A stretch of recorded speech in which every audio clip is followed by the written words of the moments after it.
Praise the Lord. கர்த்தருடைய பரிசுத்த நாமத்துக்கு மகிமை உண்டாவதாக. இந்த நாளில் கூட இந்த டெய்லி டீலிங்ஸ் மூலியமாய் கர்த்தருடைய வார்த்தை கொடுக்க தேவனுக்கு கொடுத்த இந்த வாய்ப்புக்காக தேவன் நன்றி செலுத்துகிறேன்.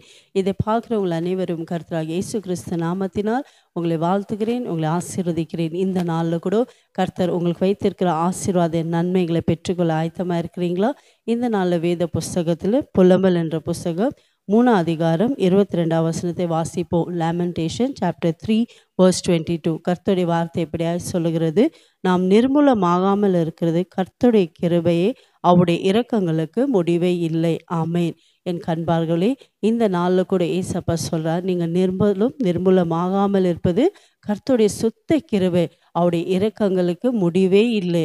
ஒருவேளை இந்த நாட்டில் நீங்கள் சொல்லலாம், நான் சுகத்தோடு இருக்க, ஆசீர்வாதத்தோடு இருக்க, விடுதலையோடு இருக்க, காரணம் நான் சம்பாதிக்கிற பணத்தினால, எனக்கு இருக்கிற வசதினால, நான் படித்திருக்க, நான் திறமை என்று நீங்கள் நினைக்கிறீங்களா? இல்லைங்க. ஏசப்பா சொல்கிறா, எல்லாமே அவருடைய கிருபை. ஆமேன். கர்த்தருடைய கிருபை நம்ம வாழ்க்கையில் இல்லைன்னா நம்மளால் எந்த காரியத்தையும் செய்ய முடியாது.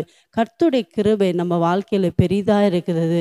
இன்றைக்கு நம்ம ஜீவனோடு இருக்கிறோன்னா ஏசப்பாவுடைய கிருபை, இன்றைக்கி சுகத்தோடு இருக்கிறோன்னா ஏசப்பாவுடைய கிருபை, பலத்தோடு இருக்கிறோன்னா ஏசப்பாவுடைய கிருபை. இந்த வருஷத்தின் ஆரம்ப நாட்டில் இருந்த அநேகர் இந்த வருஷத்தின் கடைசி நாட்களை பார்க்க முடியல. கர்த்தருடைய கிருபை இல்லாமல் நம்மளால் ஒரு நாள் வாழ முடியாது.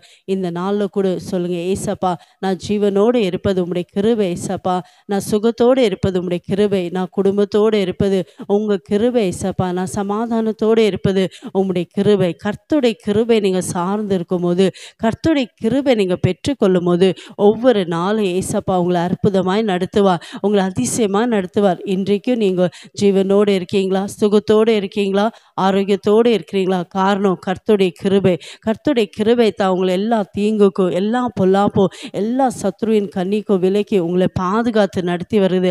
அந்த கிருபை உணர்ந்து நாம் கர்த்தருக்கு நன்றி செலுத்த வேண்டும். ஒவ்வொரு நாளும் கர்த்தருடைய கிருபைக்காக காத்திருந்து, ஏசப்பா எல்லாம் உடைய கிருபை என்று நீங்கள் அவரே சார்ந்து இருக்கும் போது, அந்த கிருபை உள்ள தேவன், இரக்கமுள்ள தேவன், உங்களை ஆசீர்வதிக்க வல்லமை உள்ள தேவனாக இருக்கிறார். ஒருவேளை இந்த நாளில் கூட எந்த காரியத்தில் உங்களுக்கு விடுதலை வேணும், எந்த காரியத்தில் ஏசப்பா உங்களுக்கு அற்புதம் செய்ய வேண்டும், கர்த்தருடைய கிருபை பெற்றுக்கொள்ளுங்க. கர்த்தருடைய கிருபைக்காக காத்திருங்க. ஏசப்பா உங்களை கிருபையாய் முடிசூட்டுவார். அவருடைய கண்களுக்கு கிருபை கிடைக்கும், அவர் கண்களை உங்களுக்கு தயவு கிடைக்கும். இன்றைக்கு ஏசப்பா உங்கள் வாழ்க்கையில் அற்புதம் செய்து உங்களை மகிழ செய்ய போகிறார். நம்ம அப்படியே தலைகளை தாழ்த்தி ஏசப்பாவை நோக்கி நாம் செபிக்கலாமா?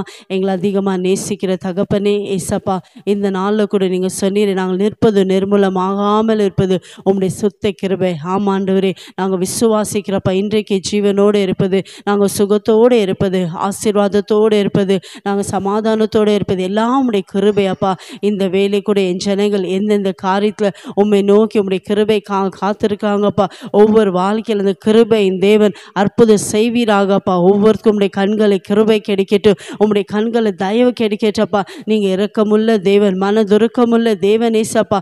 ஒவ்வொருத்தருக்கு அற்புதங்களை செய்தப்பா, அதிசயங்களை செய்து நீங்கள் மகிழ செய்வதற்காய் சோத்திரம். கிருபை உள்ள தேவன் அப்பா ஒவ்வொருத்தரோடு இருந்தப்பா, அவங்க வாழ்க்கையை நீங்கள் ஆசீர்வதிப்பதற்காய் சோத்திரம். இயேசுவின் நாமத்தில் பிதாவே, ஆமென். God bless you.